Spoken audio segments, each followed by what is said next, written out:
नमस्कार, आप देख रहे हैं प्राइम न्यूज। मैं हूं आपके साथ प्रियंका। प्रयागराज से बड़ी खबर आपको बता दें कि उमेश पाल के घर पर पहुंचे हैं केंद्रीय राज्य मंत्री एसपी सिंह बघेल। जी प्रियंका जी, आपको बता दें 24 फरवरी को हुए उमेश पाल हत्याकांड में राजनीतिक गलियारों में जो नेता है, मंत्री है, वो उमेश पाल के घर सांत्वना देने पहुंच रहे हैं। तो ऐसे में आज उमेश पाल के घर केंद्रीय राज्य मंत्री एसपी सिंह बघेल पहुंचे हैं और वहाँ उनकी पत्नी और उनकी मां से मिल करके उनको हर संभव मदद की संवेदनाएं दी और उन्हें ये बताया गया कि वो परेशान, उनको न्याय मिलेगा। और जिस तरीके से जो हत्याएं हुई, तो उमेश पाल की जो हत्या हुई प्रियंका जी, ये बताया जा रहा है कि एसपी सिंह बघेल के बहुत ही करीबी माने जाते थे, इनके बहुत करीबी थे। तो ऐसे में ये भी कहा एसपी सिंह बघेल ने कि ये अतीक अहमद के इशारे से हत्या हुई। तो जो तार जुड़ रहे हैं, जो कड़ियां जोड़ी जा रही हैं, तो कहीं ना कहीं अगर अतीक अहमद का लड़का इसमें शामिल है, सीसीटीवी फुटेज के आधार पर उसको चिन्हित भी किया गया है, तो ये हो सकता है कि अतीक अहमद के इशारे पे हुआ हो हत्या। और ये बर्बरता पूर्वक जो 2005 के बाद बीएसपी में विधायक रहे राज्यपाल हत्याकांड के बाद फिर से ये संगम नगरी प्रयागराज में एक बार फिर से पूरे संगम नगरी को झकझोर दिया। दिन दहाड़े सरेआम बीच बाजार में गोलियों की तड़तड़ाहट और बमों की आवाज से पूरा संगम क्षेत्र टहल चुका है। तो ऐसे में पुलिस प्रशासन अब एक्टिव हो चुकी है। 12 जनपदों में पुलिस की छापेमारी भी कर रही है। कल एक जो उसमें का मेन अपराधी था अरबाज नामक युवक की गोली मारकर एसटीएफ ने मुठभेड़ के दौरान वो भी मौत के घाट उतारा गया। तो ऐसे में जो स्थितियां हैं, लेकिन पुलिस प्रशासन अभी तक पूरी तरीके से आधिकारिक पुष्टि नहीं कर पा रही कि आखिरकार ये अतीक अहमद के इशारे पे ही काम हुआ है। अब ये देखना होगा कि क्या पूरे अब जो भी नामजद अपराधी हैं, जो भी इसके तार जोड़े जा रहे हैं, जितने भी मुख्य आरोपी मिल रहे हैं हमलावर, अब उनको गिरफ्तार करने के बाद क्या खुलासे करती है, क्या नया अन्य कोई खुलासा बड़ा होने वाला है प्रशासन की तरफ से कि ये हत्या का मेन कारण क्या था। बिल्कुल, लेकिन एक चीज़ देखिए संजय खान, आपने कहा कि अभी तक कोई आधिकारिक पुष्टि नहीं हुई है, लेकिन जिस तरीके से चीज़ें सामने आ रही है, जिस तरीके से तथ्य सामने आ रहे हैं, सबूत सामने आ रहे हैं, उस बाबत जो तार है वो अतीक अहमद की तरफ जाते भी हैं, जुड़ते भी हैं। और दूसरी तरफ देखिए, सबसे अहम चीज़ ये है कि भले ही अभी पुलिस महकमे की तरफ से कोई आधिकारिक घोषणा इस बाबत ना की गई हो, लेकिन एसपी सिंह बघेल केंद्रीय राज्य मंत्री हैं और सियासत के एक बड़े और दिग्गज चेहरे हैं। अगर वो ये कहते हैं कि अतीक अहमद के इशारे पर यह हत्या हुई है, तो फिर वजन पड़ता है इस बात पर।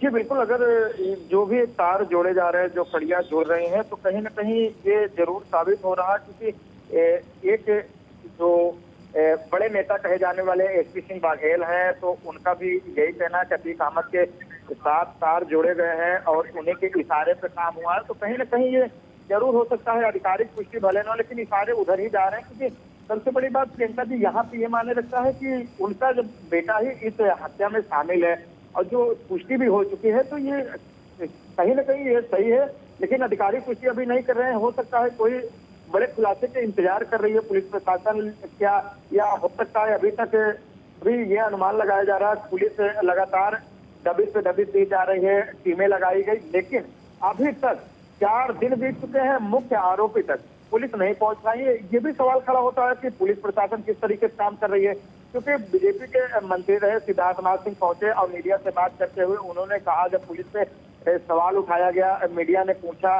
कि आखिरकार से पुलिस प्रशासन क्या कर रही है, तो उन्होंने ये कहा कमिश्नरी लागू होने के बाद सारी वो होती है, तो कहीं ना कहीं हर चीजें मीडिया से बताने की जरूरत नहीं है, वो समय आने पे मीडिया के सामने लाया जाएगा। तो हो सकता है प्रशासन अभी मीडिया के सामने ऐसी बातें नहीं ला रही है, लेकिन जो भी इसमें हत्या में शामिल थे, जो भी आपराधिक हमलावर थे दिन दहाड़े जिन्होंने हत्या की, उनके पूरी तरीके से साक्ष्य मिल भी गए हैं। प्रशासन ये भी कह रही है कि उनका जल्दी खुलासा किया जाएगा या उनका जो भी है आपराधिक पुष्टि के आधार पर उनके खिलाफ कार्रवाई की जाएगी।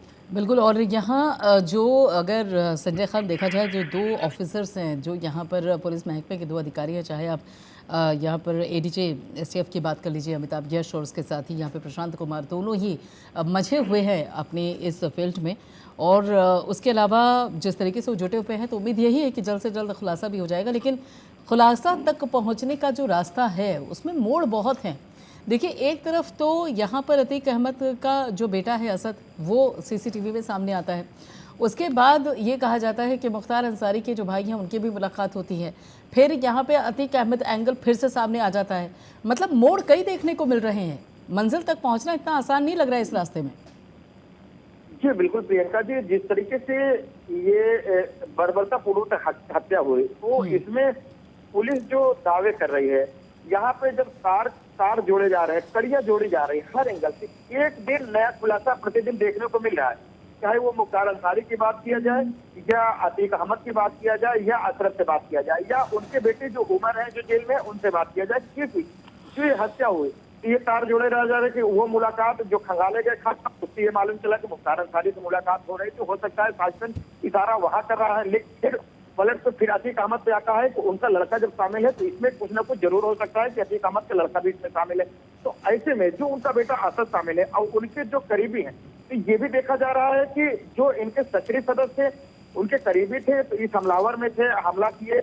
तो ऐसे में जो तार जोड़ रहे हैं, जो रोज नए एक खुलासे हो रहे हैं, एक नई एक कहानी बन रही है, तो ये अभी तक प्रशासन के लिए यही बड़ा सवाल है, कमिश्नर के लिए और law and order Prashant Kumar ADG और एसटीएफ के एडीजी यहाँ पे मौजूद है। हर पल की खबर डीजीपी को वहां बता रहे हैं, उनको भी रिकॉर्ड करा रहे हैं। तो और जो टीमें हैं प्रियंका जी, वो लगातार अपने वर्कआउट पे लगी हुई हैं, लेकिन अभी तक ये नहीं खुल रहा है कि मुख्य आरोपी तक अभी और जो चिन्हित किए गए 3 की सीसीटीवी फुटेज के आधार पर चिन्हित किया गया, लेकिन और जो हमलावर थे, अपराधी थे, उनकी अभी तक पूरी पहचान नहीं हो पाई। तो क्या उनके गिरफ्त से अभी तक बाहर है, जब पुलिस के हाथ अभी भी खाली हैं और एक नए खुलासे हो रहे हैं? ये जरूर देखा जा रहा है कि ये लंबा समय बीतता जा रहा है। अब पुलिस अभी इस पे वर्कआउट कर रही है, अब देखना ही होगा कितनी जल्द वर्कआउट करती है। जो लगातार इस पे सोच रहे हैं जल्दी खुलासा हो। Law and order Prashant Kumar भी प्रयागराज में मौजूद है, एसटीएफ के एडीजी में मौजूद है, तो कहीं ना कहीं वो भी इस मामले पे लग रहे हैं। जो सवाल खड़ा हो रहा है राजनीतिक गलियारों में, जो विपक्ष है, इस पे दावा ठोकता हुआ नजर आ रहा है, बहुत मुद्दे उठ रहे हैं। तो अब ये बड़ा सवाल है कि प्रशासन इसको जल्द से जल्द अपराधियों तक पहुंचे और उनको हमलावर को जो गिरफ्तार हो या इनकाउंटर कैसे करते हैं, क्या करते हैं। जिस सदन मुख्यमंत्री योगी आदित्यनाथ ने कहा था कि माफियाओं के मिट्टी में मिला दिया जाएगा, तो वहीं जो माफिया थे, अब योगी का ये कहना है, मुख्यमंत्री का, कि जो भी माफिया है उनके घरों पर जो आलीशान मकान थे, बुलडोजर चलाया जाएगा, उनके मकान को चिन्हित किया जाए, पीडीए द्वारा बिना नक्शा पास मकान बनाया गया, जांच पड़ताल की जाए। अरविंद चौहान जो पीडीए के उपाध्यक्ष है, उन्होंने बताया कि ये काम वर्कआउट चालू हो चुका है और कुछ मकानों को चिन्हित कर लिया गया, चाहे वो गुलाम का बात किया जाए, अरबाज की बात किया जाए या किसी की बात किया जाए, चाहे वो सदाकत खान रहे हो। तो ऐसे में सभी के मकानों को चिन्हित किया जा रहा है, चाहे वो अपने जनपद का हो, प्रयागराज का या अन्य जनपद में है। लगातार पुलिस और अधिकारी इस पे जुड़े हुए हैं और इनके मकानों को भी अगर इस तरीके से पाया गया कि जो बाहुबल के बल पे संपत्ति को अर्जित किए गए हैं, तो वो भी पीला बुलडोजर पंजा मार के ध्वस्तीकरण का भी कार्रवाई होगी। तो ऐसे में माफियाओं की तो कमर तोड़ने की बात योगी सरकार की तरफ से ठीक है। बहुत बहुत शुक्रिया, बहुत बहुत शुक्रिया संजय खान, बहुत बहुत शुक्रिया संजय खान इस सारी अपडेट के लिए। बिल्कुल, बहुत बहुत शुक्रिया सारी जानकारी के लिए। उधर लखनऊ से बड़ी खबर आपको बता दें कि अवनीश अवस्थी को बड़ी जिम्मेदारी मिली है। मुख्यमंत्री के सलाहकार बने अवनीश। शिवकृपाल मिश्रा जी हमारे साथ जुड़ चुके हैं। तो यहाँ पर शिवकृपाल जी, जिस तरीके से ये जो कार्यकाल है वो बढ़ाया गया है, लेकिन यहाँ पे फिर से रुक करेंगे, लेकिन इस बीच आपको बता दें कि एक बड़ी खबर सामने आ रही है। दिल्ली शराब नीति मामले में सीबीआई की गिरफ्तारी को चुनौती। पंकज, क्या कुछ अपडेट है? सबसे पहले ये बताइए, क्योंकि यहाँ पे बताया जा रहा है कि सुप्रीम कोर्ट से भी मनीष सिसोदिया को राहत नहीं मिली है। बिल्कुल प्रियंका, जिस तरह से मनीष सिसोदिया की तरफ से याचिका लगाई गई थी कि जो गिरफ्तारी है, अवैध तरीके से गिरफ्तारी की है, उसको निरस्त कर दिया जाए, इस मामले को लेकर सुप्रीम कोर्ट ने सुनवाई की। चीफ जस्टिस चंद्रचूड़ के बेंच ने सुनवाई करते हुए इस जो मामले को है निरस्त कर दिया और कहा कि आपके पास वैकल्पिक ऑप्शन है और वैकल्प है, आप वहां जाइए। तो कहीं ना कहीं अब और साथ ही साथ सुप्रीम कोर्ट ने कहा है कि आप हाई कोर्ट के पास है, हाई कोर्ट एक ऑप्शन आपके पास है, वहां जा सकते हैं आप। निचली अदालत में आप डायरेक्टली सुप्रीम कोर्ट नहीं आ सकते। तो अब कहीं ना कहीं अब एक रास्ता जो बचा है, उनके पास कई रास्ते हैं, लेकिन एक महत्वपूर्ण रास्ता हाई कोर्ट की तरफ है। वो हाई कोर्ट जाएंगे और वहां पे, क्योंकि ये मामला बेल का नहीं था कि उन्हें अंतरिम बेल चाहिए, उन्होंने याचिका लगाई थी कि जिस तरह से गिरफ्तारी हुई है वो अवैध हुई है, इस मामले को लेकर। तो अब देखना पड़ेगा कि अब आगे आम आदमी पार्टी की तरफ से क्या कुछ किया जाएगा, क्योंकि कहा जा रहा है कि अब हो सकता है कि मनीष सिसोदिया की टीम अब हाई कोर्ट की तरफ रुख करे और हाई कोर्ट में अपनी याचिका दायर करे और वहां अपनी बात रखे। लेकिन इंतजार करना पड़ेगा। लेकिन अभी बड़ी अपडेट यही है प्रियंका कि सुप्रीम कोर्ट से भी उनको राहत नहीं मिली है। बिल्कुल, लेकिन एक चीज़ यहाँ पर पंकज समझने की भी ज़रूरत है। देखिए, अभिषेक मनु सिंघवी है जो कि एक बड़े वकील भी हैं और सारी जो कानूनी दांवपेच है उसे वाकिफ़ भी हैं। सवाल ये उठता है कि जब जो यहाँ पर सुप्रीम कोर्ट ने कहा है कि आपके पास वैकल्पिक यहाँ पर उपाय थे तो पहले वो करने चाहिए थे, तो उस तरफ ना जाकर सीधे सुप्रीम कोर्ट का रुख करना, इसके पीछे क्या कारण हो सकता है? देखिए अमन, जब भी कई ऐसे मामले होते हैं, चाहे पवन खेड़ा का मामला हो, हाल ही में हमने देखा था, या इसके पहले कई ऐसे मामले हो, तो लगातार यही उम्मीद रहती है पॉलिटिकल पार्टी या याचिकाकर्ता की वो सुप्रीम कोर्ट का दरवाजा खटखटाए और सुप्रीम कोर्ट से राहत मिले। लेकिन सुप्रीम कोर्ट ने जिस तरह से साफ कहा है कि इस मामले को सुनवाई करने से ही इनकार कर दिया और कहा कि आप तुरंत वैकल्पिक और भी ऑप्शन से वहां जाइए, तो कहीं ना कहीं एक अनुमान, एक उम्मीद रहती है कि सुप्रीम कोर्ट से उनको राहत मिलेगी। लेकिन इससे साफ है कि जिस तरह सुप्रीम कोर्ट ने कहा है कि आप दूसरे बेंच पे जाए, माफ कीजिए, दूसरे वैकल्पिक उस पे जाइए और जो याचिका है उसे सुनने से जिसे इनकार कर दिया, उसके बाद जो वकील थे अभिषेक मनु सिंघवी, उन्होंने साफ कहा कि मैं इसे वापस ले लूंगा और कृपया जमानत पर जल्द फैसला करने का निर्देश दे। सीजीआई इस बारे में कुछ कहा नहीं है, लेकिन इंतजार करना पड़ेगा आगे कुछ होता है। ठीक है, लेकिन यानी अभी अगर देखा जाए तो फिलहाल मनीष सिसोदिया को सुप्रीम कोर्ट से तो राहत नहीं मिल रही है और अब देखना ये होगा कि हाई कोर्ट जाने को लेकर अब क्या यहाँ पर प्रक्रिया होती है, क्योंकि अगर देखा जाए तो आम आदमी पार्टी का ये भी कहना है कि सुप्रीम कोर्ट के आदेश का, निर्देश का सम्मान करते हैं। लेकिन ये मसला अब ये मानकर चला जाए पंकज के थोड़ा लंबा खींचेगा, क्योंकि देखिए सुप्रीम कोर्ट का इनकार करना इस मामले की सुनवाई को लेकर वो बहुत मायने रखता है। उसके बाद अब हाई कोर्ट का रुख और फिर इस बाबत मानकर चला जाए कि प्रक्रिया अब थोड़ी लंबी होनी है। बिल्कुल, देखिए जिस तरह से याचिका जो लगी और पूरा मामला है वो शराब नीति को लेकर पूरा मामला है। जिस तरह से सीबीआई भी लगातार कई ऐसे ठोस सबूत इकट्ठे करने की बात कहती है, उसके बाद पूरा मामला सीबीआई कोर्ट पहुंचता है, वहां से राहत नहीं मिलती है। 5 दिन की जो हिरासत में सीबीआई की हिरासत में रहते हैं। अब तमाम ये मामले को अब इंतजार 4 मार्च तक करना पड़ेगा, क्योंकि इस दौरान कई वैकल्पिक है उनके पास, वैकल्प है उनके पास कि वो हाई कोर्ट जा सकते हैं या तो फिर वो सीबीआई के निचली अदालत में जा सकते हैं। तो कई ऐसे उपाय हैं, लेकिन अब देखना पड़ेगा कि क्या कुछ होता है। लेकिन अभी शुरुआती तौर में तो कोई राहत मिलती नजर नहीं आ रही है, तो इंतजार करना पड़ेगा कि अब सुप्रीम कोर्ट से राहत नहीं मिली तो अब क्या मनीष सिसोदिया हाई कोर्ट जाएंगे, क्या हाई कोर्ट से राहत लेंगे, या तो फिर सीबीआई की जो बेंच है, सीबीआई जो है वहां जाएंगे और वहां पे अपनी बात सीबीआई कोर्ट में जाकर अपनी बात रखेंगे और वहां से जमानत, जो नियमित जमानत है उसकी याचिका लगाएंगे। बिल्कुल, लेकिन ये एक सबसे अहम मसला ये भी है पंकज वानखेड़े कि देखिए पहले सीबीआई कोर्ट, उसके बाद फिर सुप्रीम कोर्ट से झटका और अब यहाँ पे अगला जो प्रोसीजर होगा वो हाई कोर्ट तक बताया जा रहा है कि वहाँ पर अब जो प्रक्रिया होगी वो आगे बढ़ेगी। इसके चलते एक चीज़ तो अगर देखा जाए तो साफ है कि एक तरीके से मनीष सिसोदिया हालांकि कोशिश तो यही कर रहे हैं राहत पाने के लिए, लेकिन फिलहाल उनको राहत मिलती हुई नजर नहीं आ रही है। लेकिन ये जो विकल्प की बात कही है सुप्रीम कोर्ट ने कि देखिए आपके पास दूसरे भी विकल्प है, आप हाई कोर्ट भी जा सकते हैं, बेल के लिए भी अर्जी डाल सकते हैं। ऐसे में अभी तक ये जिन बिंदुओं को लेकर या जिन आधारों को लेकर ये जो गिरफ्तारी हुई है मनीष सिसोदिया की, उस बाबत क्या ये विकल्प उनके पक्ष में रहेंगे क्या? बिल्कुल, देखिए बहुत सारे उनके पास ऑप्शंस है, लेकिन देखना होगा कि क्या मनीष सिसोदिया पहले हाई कोर्ट जाते हैं या तो फिर सीबीआई कोर्ट जाते हैं, क्योंकि अभी तक उन्होंने जो बेल के लिए जो याचिका है वो अब तक लगाई नहीं है, तो उसका इंतजार करना पड़ेगा। और लगातार प्रयास यही किया जा रहा है उनकी तरफ से कि कहने की जो पूरा मामला है उसको जल्द से जल्द एक तरह से कहा जाए निरस्त कर दिया जाए तमाम मामलों। लेकिन इंतजार इसी बात का है कि क्या अब सुप्रीम के बाद हाई कोर्ट में उनको राहत मिलेगी या नहीं। चलिए, बहुत बहुत शुक्रिया पंकज वानखेड़े इस सारी जानकारी के लिए, इस सारी अपडेट के लिए।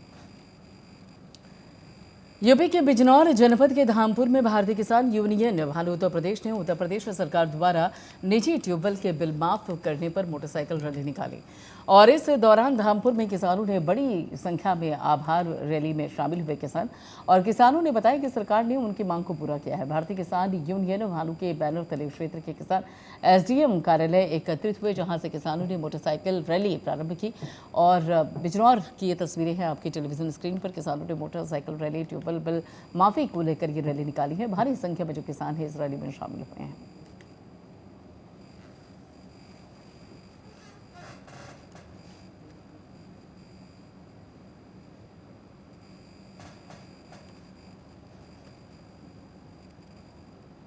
मुख्यमंत्री जी ने हमारी किसानों की मांगे पूरी तो खैर नहीं कर सकते, लेकिन अभी जो है पानी फ्री कर दिया है।